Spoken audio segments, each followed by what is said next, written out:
Assalamualaikum warahmatullahi wabarakatuh. Jumpa lagi dengan saya Mursidin di video belajar IELTS 9. Kalau ini pertama kali Anda melihat video saya, agar tidak ketinggalan silahkan membuka kembali belajar IELTS 1 sampai dengan 8 agar tertata jadi satu rangkaian. Di writing task 2 ini kita akan membahas introduction. Sebagaimana saya ingatkan kembali bahwa writing task 2 minimum 250 kata dengan 4 paragraf atau maksimal 5, karena di body paragrafnya bisa 1, 2, atau maksimal 3. Kalau sampai 4 body paragraf itu sudah tidak efektif lagi, karena pertanyaan-pertanyaan di writing task 2 ini didesain untuk dijawab dengan 4 atau maksimal 5 paragraf. Oke. Jadi kita masuk ke introduction paragraph. Introduction paragraph ini seperti kepala dari IELTS esai ini. Kenapa? Karena dari introduction paragraph ini kita sudah bisa mengetahui apa isi overall dari esai Anda. Kalau introduction-nya bagus, itu bisa diketahui, tapi kalau tidak bagus dan tidak tertata dan rapi, itu belum jelas. Nah, sementara untuk mendapatkan nilai 6 ke atas, introduction-nya pasti harus baik dan jelas, dan kelihatan apa yang akan ditulis selanjutnya. Jadi satu rangkaian. Sebenarnya ini sama dengan kalau Anda pernah mengerjakan skripsi atau tesis. Esai ini seperti dengan skripsi atau tesis. Jadi ada bab pembukaan latar belakang, bab 1, 2, 3, sampai conclusion. Cuma ini dalam 250 kata saja. Nah, introduction paragraph ini intinya harus concise. Concise itu singkat, padat, jelas, dan terangkai.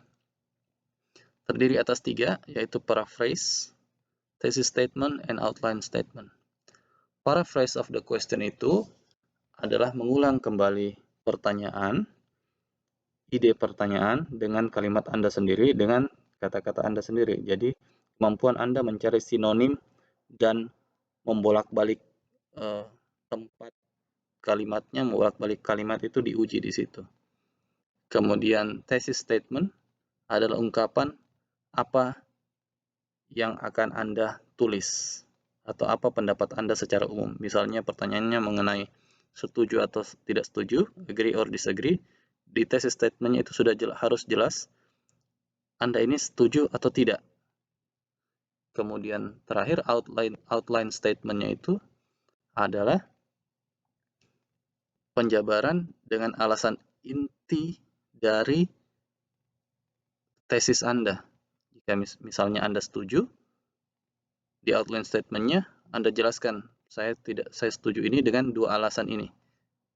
Nah, oke, saya contohkan di bawah. Contoh ini pertanyaan yang saya buat sendiri semudah mungkin. Kurang lebih seperti ini. In many countries, smoking has become a public issue. Some people believe that governments should ban smoking. Di banyak negara, merokok menjadi suatu masalah publik, masalah umum. Beberapa orang percaya bahwa sebaiknya, atau beberapa orang beranggapan bahwa sebaiknya pemerintah, lihat government berarti berbicara secara umum saja, should ban smoking, melarang merokok. To what extent do you agree with this view? Nah, kata this view ini, berarti kita tahu bahwa this ini singular, berarti view yang dimaksud adalah government should ban smoking. Okay? Government should ban smoking. Nah, kita jawab paraphrase of the questions. Jadi pengulangan dari pertanyaan secara umum dengan sebaiknya dengan kalimat yang baru. Kalimat yang baru dengan kata-kata yang baru. Biasanya kalau yang tidak diganti adalah noun-nya saja. Jadi kata-kata kerjanya kalau masih bisa diganti dan kata noun-nya masih bisa diganti. Kalau tidak bisa jangan dipaksakan. Bisa jadi salah artinya. Misalnya, oke, jadi saya tulis ini. Today, smoking has become a public concern. It is argued that government should restrict smoking. Okay, today. nowadays. Boleh. Jadi ini tidak harus, saya tidak mentargetkan nilai 7 ini. Yang kita pelajari di sini adalah rangkanya dulu. Kalau ini public concern,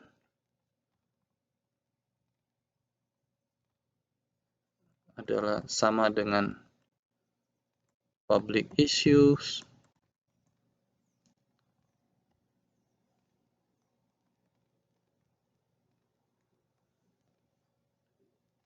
It is argue, kalau ada kata lain lagi, smoking has become, atau dibolak-balik.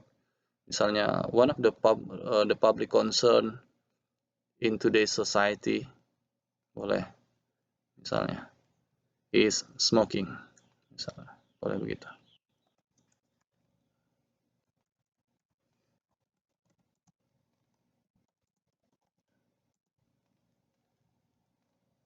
One of the public concerns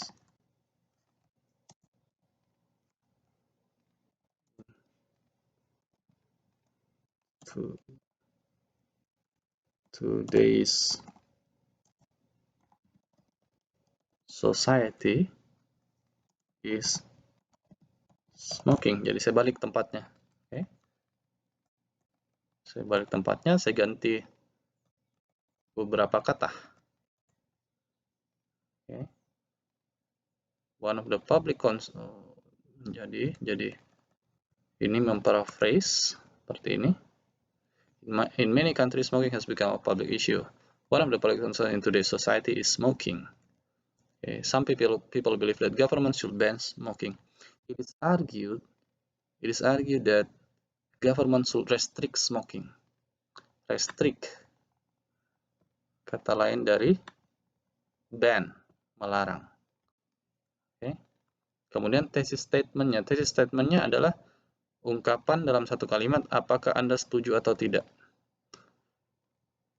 From my perspective, the restrictions, jadi kata restrict tadi, pelarangan ini, ada kata the, okay. Berarti yang dimaksud adalah ini ya. The restriction is a perfect answer to the public interest. Anda tidak harus mengatakan, kalau Anda setuju, tidak harus mengatakan I agree or I disagree. Tapi itu, ungkapan seperti ini lebih bagus, lebih enak dibacanya juga, lebih cohesion, lebih flow ya. The restriction is a perfect answer to the public interest. Okay. Public interest, public concern, sama. Kemudian yang terakhir adalah outline of the statement. Apa alasannya? The policy. The policy, the restrictions adalah sama ya. The policy,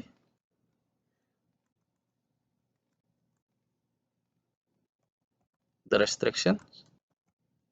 Oke. Restrict. Jadi saya menggunakan kata-kata yang berbeda dengan arti yang sama. Jadi outline statementnya, the policy will then impact the economic and health aspect.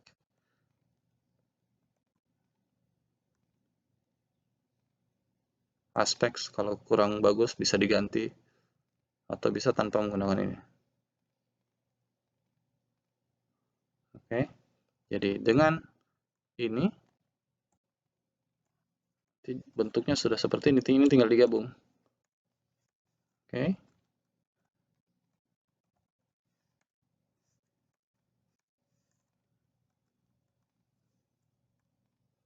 Nah, inilah introduction kita.